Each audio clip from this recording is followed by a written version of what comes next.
धोखा है, हमें थोड़ा सा पीछे जाओ। निजीकरण धोखा है।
मामले का अध्ययन है और उन्होंने अपने अनुभव से बताया है। उन्होंने साथी बताया कि अगर अस्तित्व की लड़ाई है तो साथियों ये सिर्फ हमारे अस्तित्व की लड़ाई नहीं है, ये देश के लिए लड़ाई है, ये जनता के लिए लड़ाई है, आम कर्मचारी वर्ग के लिए लड़ाई है और सारे प्रतिशत के लिए लड़ाई है। आज हम उन्होंने बताया थोड़ा टेस्टिंग लगा हुआ है, आज मुहाने पर खड़े हुए, आगे क्या होगा उनको कुछ नहीं मालूम। किस उद्देश्य से जब पहले प्राइवेट कंपनियां, मेरे बीमा कंपनियां का अनुभव है, बिल्कुल उसमें लूटपाट होती थी, गाँव के लोगों को, गरीब लोगों को सुनवाई नहीं होती थी, तब जाके तत्कालीन प्रधानमंत्री ने और इस समय पब्लिक सेक्टर का राष्ट्रीयकरण किया था। इसका उद्देश्य किया था जिसमें गाँव तक सर्विस पहुँचाना है, हमें गाँव के गरीब लोगों को सर्विस पहुँचाना है, और किसानों को सर्विस देना है, हमें सभी कमजोरों को सर्विस देना है, अमीर से गरीब तक सब लोग उसका लाभ ले सके, ऐसा हमको उनको सेवा करना है, देश के लिए सेवा करना है। उस सेवा के उद्देश्य से आज बीमा का राष्ट्रीयकरण किया गया, बैंकों का राष्ट्रीयकरण किया, सभी जगह जाकर सबका राष्ट्रीयकरण किया था। लेकिन आज पता नहीं इस यह सरकार क्या सोच रही है, हर चीज का निजीकरण किया जा रहा है।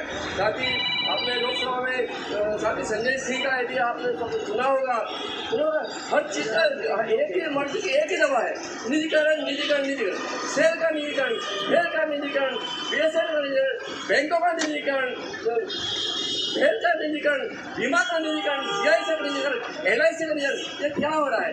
ये क्या ये सरकार अपने सारी जिम्मेदारियों को मुक्त करना चाहती है और देश को, जनता को आम भगवान के भरोसे करके जा रही है? आप भगवान भरोसे, हमें कोई जिम्मेदारी नहीं। क्या ऐसा उचित है? साथियों, इस देश की गवर्नमेंट को ये सोचना चाहिए कि राष्ट्रीयकरण का उद्देश्य क्या था।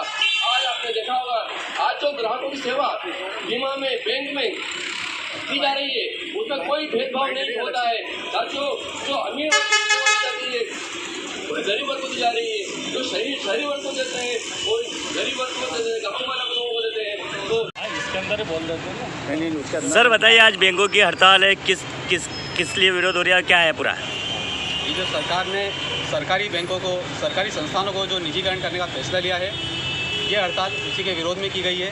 आज सभी जगह निजीकरण के नाम पर राष्ट्र की बहुमूल्य संपत्तियों को नष्ट करना और बेचना किसी भी परिस्थिति में ठीक नहीं है, उचित नहीं है।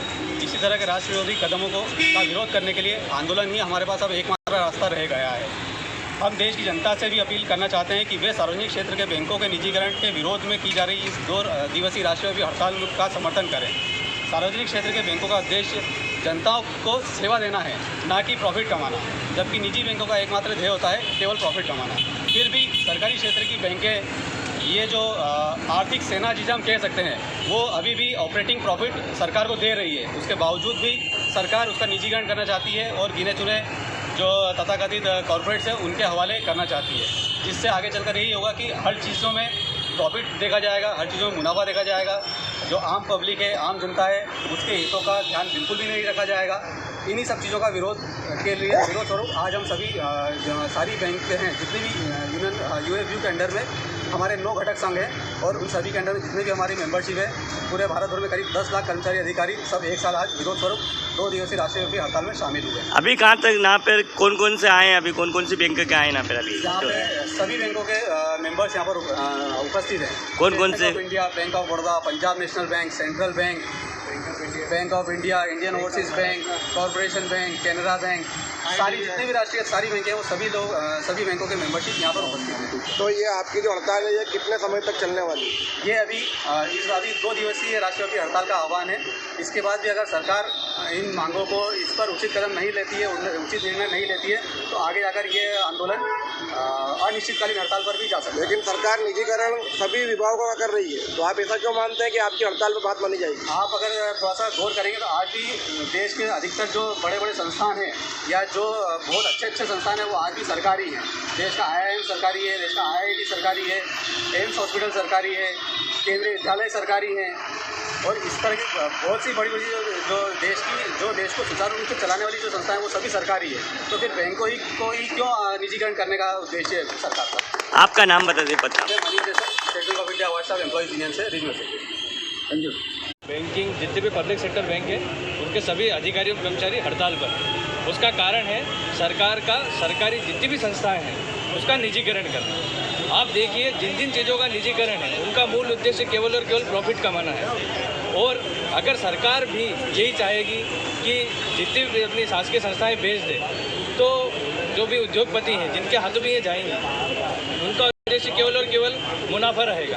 आज पब्लिक सेक्टर बैंक लोगों की सेवाएं करने के लिए प्रधानमंत्री के जितने भी उद्देश्य रहे, चाहे वो सारे जनधन का बीमा करना हो, लोगों तक अटल पेंशन पहुंचानी हो या प्रधानमंत्री के कोरोना काल में 500 रुपये लोगों को घर घर देना हो, ये भी काम पब्लिक सेक्टर बैंक ही करती है। निजीकरण का आप देखिए उदाहरण आपके सामने यस बैंक है। यस बैंक आज उन्होंने अपनी नीतियाँ अपनाई, वो फेल हो गई पूरी तरीके से, लोगों को पैसा नहीं मिल पाया। अपनी मूलभूत आवश्यकताओं के लिए वो अपने ही खातों से अपना पैसा निकाल पाए।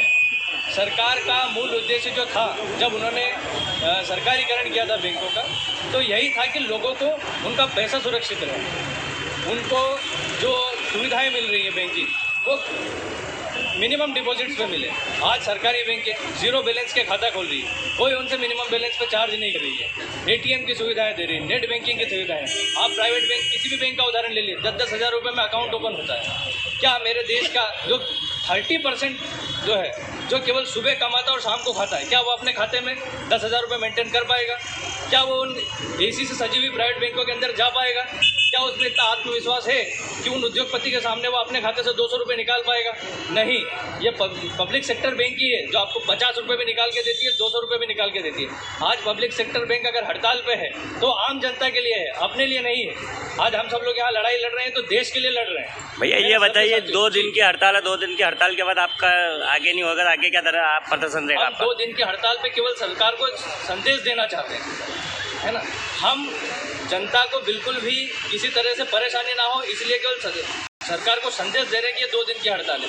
अगर इसके बाद में सरकार होश में नहीं आती है तो हमें ना चाहते हुए भी अनिश्चितकालीन हड़ताल पे जाना पड़ेगा, क्योंकि ये सरकार इस तरह से मदहोश है अपने को। जी बताइए। आपका नाम बताइए। मेरा नाम सुनील चक्रवर्ती है, मैं भारतीय स्टेट बैंक से हूँ।